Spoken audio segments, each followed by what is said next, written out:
যখন সে চোখ খুলল তখন প্রায় রাত হয়ে গেছে। অভিনব ঠিক তখনই চোখ খুলল, হঠাৎই একটা তীব্র গন্ধ আসতে শুরু করল।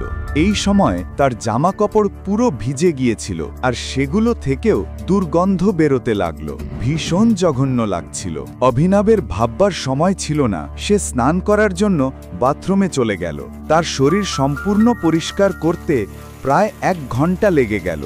সে নতুন জামা কাপড় পরে বাথরুম থেকে বেরোলো। যেখানে সে অজ্ঞান হয়ে পড়েছিল সেখানে হলুদ রঙের তরল জমে গিয়েছিল। একেবারে বাজে গন্ধ হচ্ছিল, আর সেটা পরিষ্কার করতে অভিনবের আরও 1/2 ঘন্টা লেগে গেল। কেউ আকরাম আঙ্কালকে বোকা বানিয়েছে।